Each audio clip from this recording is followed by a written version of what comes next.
ওইখানে মানে হয় না যে মানে খুব একটা সিচুয়েশন হাসাহাসির সিচুয়েশন হয়েছে, মানে মুজার থেকে এত গন্ধ, আমিও বলতেছি কিরে কিসের গন্ধ, পরে আলম বলতেছে ওই ইভান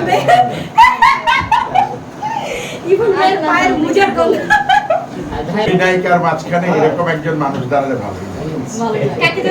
চাইছিলেন সিনেমায় ছবি লাগায় রাখতেন মুখে, অপু বিশ্বাস। যাই হোক, এই সিনেমায় আমার সঙ্গে ফিল্ডিং মারছে। আমার ভাই আসলে অনেকে লাইভে আছে ফিল্ডিং মারা পরই পরে সংক্ষেপে সেরে দিচ্ছি। ইভান মল্লিক আসলে গুরুত্বপূর্ণ দুইটা মেসেজ দিয়ে গেছে।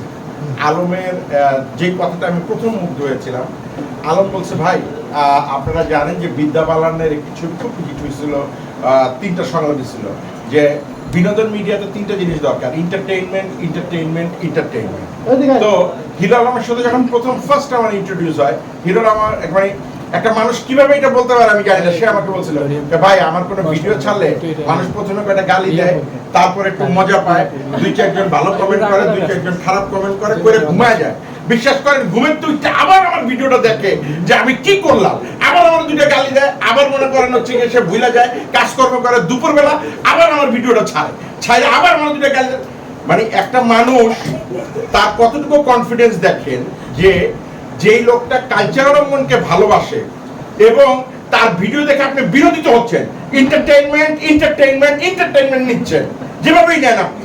কারণ সব জিনিস দেখবেন আমরা কি বলি যে এই এলাকায় সবচেয়ে ভালো লোকটাকে বজলু আর খারাপ লোকটাকে ধরেন কথা কথা শফিক, তাহলে এই যে ভালো লোকটা আর খারাপ লোকটারা চিনেন যেভাবেই সমালোচনা করেন, হিরো আলম কিন্তু এন্টারটেইনমেন্ট। তো এই এন্টারটেইনমেন্টকে নিয়ে রিস্ক নেওয়াটা অনেক কঠিন ব্যাপার, যেটা ইভান মল্লিক বলে গেছে। আপনারা জানেন যে আমি ইমপ্রেস টেলিফিল্ম চ্যানেলের ফাউন্ডার মেম্বার, সেখানে জন্মলগ্ন থেকে আমি কাজ করছি। আমার ইমপ্রেস টেলিফিল্ম আমাকে একটা চলচ্চিত্র দিতে পারে নাই, আমি বলবো এটা আমার ব্যর্থতা না। আমি 2001 সালে 150 নাটক অন এয়ার দিছি অ্যাজ এ ডিরেক্টর, আমার যোগ্যতা আমি প্রুভ করছি। আমি 2 দিনে ওই সময় টেলিফিল্ম বানাইছি, আমার যোগ্যতা প্রুভ করছি। বাট আমার হাউস আমার প্রতি বিশ্বাস রাখতে পারে না। কিন্তু হিরো আলম যে শুধুই এন্টারটেইনমেন্ট এন্টারটেইনমেন্ট এন্টারটেইনমেন্ট, যার সঙ্গে অনেক সিনিয়র আর্টিস্টরা কাজ করতে চায় না, সেই ছেলে কিন্তু আমার উপর বিশ্বাস করছে। ইভান মল্লিক বলে গেলে ইভান মল্লিকের উপর বিশ্বাস করছে। আমি মনে করি যে এই বিশ্বাসগুলো আমাদের মতো নির্মাতাদেরকে, যারা অনেকের জন্য অনেক কিছু করছি কিন্তু আমাদের জন্য কাউকে আমরা কাছে পাই নাই, তাদের জন্য হিরো আলম ভালো হোক খারাপ হোক, এই যে সে এগিয়ে আসছে। এবং ঈদে দেখেন করোনার আগে ছবি রিলিজ দিচ্ছে, আমি একটু আগেও বলেছি যে এই ছবিটা ঈদের ছবি। সাকিব আনডাউটেডলি সুপারস্টার, সাকিবের সাথে যদি আপনারা কাউকে কম্পেয়ার করেন আর কেউ কম্পেয়ার করে, এটা বাজারে আসার জন্য করে, আর কিছুই না। কারণ সাকিবের উচ্চতা কিন্তু যেতে পারবে না। কিন্তু ইভান মল্লিক যে কথাটা বলে গেল যে এরপরে যে ছবিগুলো রিলিজ হয়েছে, যদি আমি বলি ধরেন ছবির নাম ধরে আমি বলি লিপস্টিক ছবিকেও আপনি ধরেন, একটা ভালো ছবি, হ্যাঁ জাদু কি আদর রাজার, ওরও কিন্তু অনেক অ্যাকশন ধর্মী ছবি আছে। কিন্তু আমি বলবো যদি লিপস্টিককেও এখানে কাউন্ট করেন, আমি মনে করি এই ছবির সাথে কম্পেয়ার করতে পারবেন আপনারা। এবং ইভান মল্লিক দিন শেষে একটা কথা বলছেন, আপনারা যারা দর্শক, এরা আমাদের জন্য এক প্রকারের উদাহরণটা বলা হচ্ছে, মানে আমি বলাটা ঠিক হবে কিনা জানি না, এক অর্থে ভগবান। আপনারা যারা দর্শক তারা এরকম একটা ব্যাপার যে আপনারা আপনাদের সঠিক মতামত দিবেন। আপনি দেখলেনই না, জীবনে কোনোদিন আপনি সিনেমা হলে যান নাই, আপনি নিচে একটা দিয়ে দিলেন কেন? আপনি আগে যান, আপনার কাছ থেকে আমি শিখবো। আপনি এই যে একা এত সুপারস্টার নায়িকা, আমিও এখন শিখবো, একাও শিখবে। আপনারা যান, ওখানে গিয়ে আপনারা লেখেন যে ভাই হিরো আলমের অভিনয় ভালো হয় না, আপনি ভুয়া ডিরেক্টর কি বানাইলেন। ওইখানে আপনি লেখেন আপনার মিউজিকটা ভালো হওয়া উচিত ছিল, ওইখানে আপনি লেখেন ছবির ফাইটটা ভালো হয় নাই, অমুক জায়গাটা ভালো চাই, হিরো আলমকে এই জায়গায় ইমপ্রুভ করা উচিত। কারণ আপনারাই তো আমাদের দিন শেষে সব সাংবাদিক ভাইরা উঠে ধরে। আপনারা যারা দর্শক, যারা হলে গিয়ে দেখেন অথবা ইউটিউব কন্টেন্ট দেখেন, আপনারাই আমাদের সব। আর আপনারা না দেখা চেহারাটা দেখা টাইটেল দেখে হা হা হা মারেন, হবে না ভাই।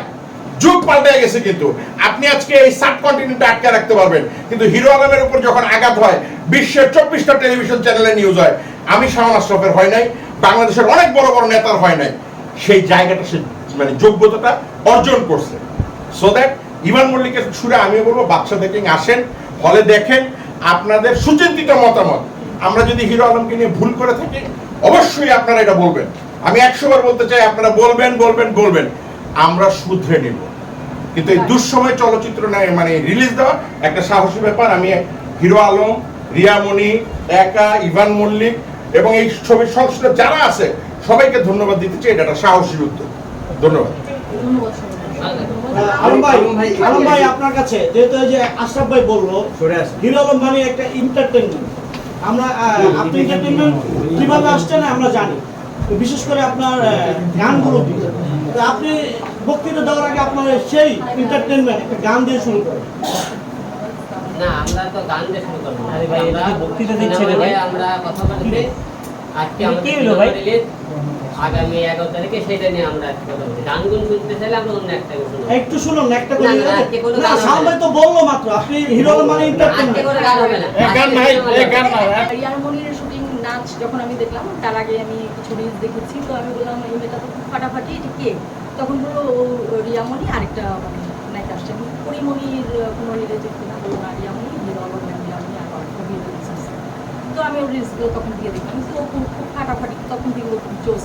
কিন্তু এই সিনেমা শুটিংয়ে যখন দেখলাম তখন আমার কাছে আরও বেশি ভালো লাগছে। ড্রেস আপ দিলাম, অনেক সুন্দর ছিল রিয়া। কংগ্রেচুলেশন। আগামীতে আরও ভালো কিছু রিয়া আমাদের উপহার দিবে, আমরা এই অপেক্ষায় থাকি। আপাতত এই সিনেমাটা সবাই দেখবেন, রিয়ার হয়ে আমি রিকোয়েস্ট করলাম।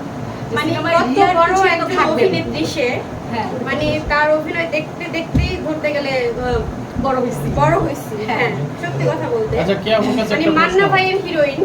না, আমি মান্না শিশু ছিলাম, যে কারণে আমার এই দেখাটা বেশি হয়েছে। তার মুখে আমার প্রশংসা শুনে খুবই ভালো লাগলো। না, আমি যাটা ভালো দেখি তারটা ভালোই বলি, আমি কখনো কারণটা খারাপ থেকে বলেই দিই উনি বেশি অ্যাক্টিং করতে চান, এটা আমি সামনেই বলে দিই। কিন্তু ও খুব ভালো ছিল ডান্স গান, যদিও আমাদের সঙ্গে সিকোয়েন্স ছিল না, কিন্তু পরবর্তীতে আশা করি থাকবে। বলো সিনেমা সব তো এখন এই অনুষ্ঠানে কি আমরা শুনবো রিয়ামণি, আপনার এই প্রথম সিনেমা সিনেমা বাদশাদা কি, যদি একটু অভিজ্ঞতা শেয়ার করতেন, কোন কোন সমস্যাগুলো আপনার ফেস করতে হয়েছে সিনেমা? না, সমস্যা না, সিনেমাতে কোনো সমস্যা ফেস করতে হয়নি, কারণ একজন গুণী অভিনেতা ছিল আমার সাথে, artist hero Alam. Hero Alam আমাকে অনেক হেল্প করেছে অভিনয়ের ক্ষেত্রে বলেন, এভরিথিং। আমাকে যেহেতু সে সাপোর্ট করেছে, আমি কোনো সমস্যার সম্মুখীন হইনি। আর সমস্যার সম্মুখীন হলেও এখানে হচ্ছে সিনিয়র ব্যক্তিগণ ছিল ইভান ভাই পরিচালক, উনি হচ্ছে সব কিছু এমনভাবে গুছিয়ে বা বুঝিয়ে দিয়েছে, কোনো সমস্যার সম্মুখীন হতে হয়নি। বাদশাদা কিং করতে গিয়ে দুইটা মজার ঘটনা বলেন। মজার ঘটনা বলে তো ইভান ভাইয়ের বিষয়ে বলতে হয়। সত্যিটা বলে দিব? না, সত্যিটা একটু মানে আরেকটু বাড়ায় বা সেন্সর করে না, বাড়ায় বলা, আমি একদম সত্যি কথা বলি। আমরা হচ্ছে আমাদের টাইটেল সং, ওই যে আলমের বাদশা নামের একটা সং আছে, ওটার সেটে যখন আমরা সবাই বসা ছিলাম তো ইভান ভাইয়ের কাছের একজন লোক, মানে সে অভিনয় করেছে এখানে, তো তাকে কি করলো, আমরা শুটিং করে বসা ছিলাম, তাকে কি করলো পায়ে আমাদের আইটেম ছিল আর ওটা ইভান ভাই আমাদের সামনে আছে। আর এখানে আমাদের সুন্দর একটা আর একটা সিনেমা আসতেছে, আপনারা সবাই আইলে ছোড়া, আমার দ্বিতীয় সিনেমা, ওটা পরিচালক এবং আমাদের বাচ্চাদের কিং সিনেমাতে কিন্তু আমাদের আর্টিস্ট এবং হলে আমার পরিচালক হলে আপনি শাওন আশরাফ ভাই